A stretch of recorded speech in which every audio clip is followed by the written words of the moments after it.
Mas eu dizia desse projeto, eu vou ser bem rápido, apenas para lembrar o passado de que é essa dívida. Alguns de nós, Sargento Rodrigues, está desde a primeira legislatura em que esse assunto entrou aqui. Na verdade, foi ainda com Itamar Franco. Itamar Franco era governador, e vocês vão se lembrar, ele propôs a moratória dessa dívida.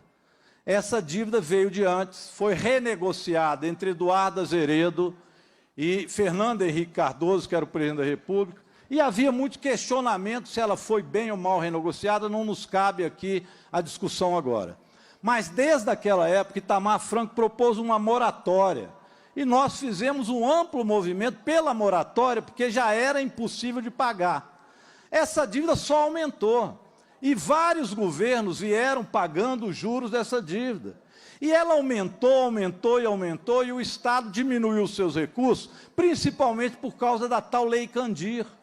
Então, existe uma dívida da União que foi muito mal negociada pelo governo Zema, que era a Lei Candir. Isso tem que ser levado em consideração quando se fala também da dívida. Eu estou trazendo isto agora, nesse momento, porque nós, por várias vezes aqui na Assembleia Legislativa, vocês sabem, eu fui deputado aqui por 16 anos, 4 mandatos. Em todo o mandato, o deputado João Magalhães, que hoje é líder do governo, sabe disso, houve discussão para fazer renegociação de dívida. Todos os governadores pediram para que esse debate fosse feito. Portanto, esse debate é um debate que precisa ser feito. Mas ele não pode, no meu entendimento, ser unilateral. Não pode o governador ter agora uma proposta, que é um projeto de lei que ele chama de regime de recuperação fiscal, e querer fazer com que ele seja o projeto sem abrir um amplo debate com o governo federal. Isso não existe. Ele tem que discutir com o governo que está lá o que será essa renegociação da dívida, isso é o beabá. O governo Zema está no Japão, já passou lá pela China, então ele já visitou os comunistas. Não custa nada ele pedir ao presidente Lula uma audiência e ir lá conversar com o presidente Lula. Isso é obrigação de qualquer governador, pessoal. Fazer política com P maiúsculo. Esteve lá em Brasília, agora há pouco tempo, o governador do Rio de Janeiro. É adversário também do presidente Lula, aprovou o outro candidato a presidente e foi recebido pelo ministro Haddad, pelo governo Lula. E ele está querendo renegociar uma dívida que foi negociada neste sistema e deu errado no Rio de Janeiro. O governador também, lá no Rio Grande do Sul, já foi a Brasília, pediu encarecidamente para que fosse renegociado, porque não deu certo a negociação do regime de recuperação fiscal que foi feito no Rio Grande do Sul anteriormente. Então, nós não podemos trilhar o caminho errado, as trilhas do erro. Dizem que erro, a gente pode até cometer novos, mas erros antigos não. Para que Minas Gerais vai passar pelo vexame de fazer um regime de recuperação fiscal que não deu certo em 2 outros estados e é evidente que não vai dar certo aqui? E não vai dar certo aqui, os deputados e deputadas estaduais já apontaram por quê. Primeiro, porque a dívida vai aumentar. O próximo governador não vai conseguir pagar. E nós temos que resolver, não é o problema do governo Zema e do governador Zema ou do Zema, candidato ou não. Nós temos que resolver o problema de Minas Gerais. Zema é governador de Minas e não governador de si. Então ele não pode simplesmente dizer, eu vou pagar pouco agora, e o outro que vem é que se dane, porque quem se dana é o povo mineiro.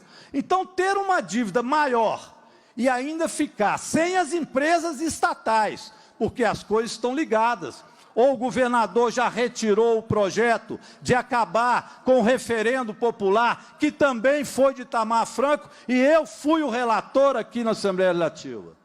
Está uma coisa e outra intricadas. O governo Zema quer, ao mesmo tempo, se livrar das empresas estatais. Como que o outro governador, sem CEMIG, sem CODEMIG, sem Copasa, vai pagar um percentual de dívida ainda maior, sendo o serviço público todo arrochado e, quiçá, privatizado? Porque estão aí projetos como Mãos Dadas, que entrega tudo aos municípios, ou esse outro que eu esqueço o nome, que vai privatizar as escolas estaduais de ensino médio. Somar, que veio para dividir. Não é possível que este projeto seja o projeto a ser aprovado nesta casa sem que se abra um diálogo. Eu termino dizendo o seguinte, falo aqui agora, sem dar opinião passada, que é minha opinião, isso que eu falei agora, mas agora falo como vice-líder do governo do presidente Lula. A hora que o governador Zema quiser, volta do Japão, pode nos procurar lá, que a gente marca com o presidente Lula e a gente recomenda que ele suspenda esse trâmite do projeto até que essa discussão seja feita. O senador Rodrigo Pacheco já fez essa proposta. Nós conversamos com o Rodrigo Pacheco, tem cerca de 10 dias, a bancada federal do Partido dos Trabalhadores, discutimos sobre essa questão e temos o mesmo posicionamento. Nós queremos ajudar Minas Gerais, apesar do governador Zema não gostar muito de política, e diz ele que não gosta de políticos, mas não se faz política sem político, e a Assembleia Legislativa é uma casa política. Parabéns por trazer esse tema com tanto debate de profundidade e nos dar a chance de vincular para frente um bom acordo para Minas Gerais. E eu aqui termino. Só estamos diante desta possibilidade, e aqui eu quero fazer um agradecimento aos deputados e deputadas estaduais que estão aqui, porque vocês fizeram obstrução muito valente e eu tenho acompanhado a cada dia. Sargento Rodrigues, deputada Beatriz Cirqueira, deputado Jean, deputada Maiara, deputado que também está aqui conosco, nos permitindo este debate, deputado João Magalhães, deputado Roberto Andrade, Betão, deputado Cleito, que está lá também nesta disposição, deputada Lohana, que está aqui, Macaé, que acabou de falar, todos os deputados e deputadas foram muito importantes nesse processo. E também vocês, viu? Foram fundamentais. Chegou agora, depois da pressão, a hora da negociação. Mas não teria negociação não fosse a pressão de vocês e a atitude relevante das deputadas e dos deputados aqui. Agradeço mais ainda as deputadas, porque elas sofrem ainda de misoginia.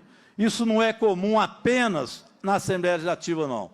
A misoginia lá na Câmara Federal também está muito grande.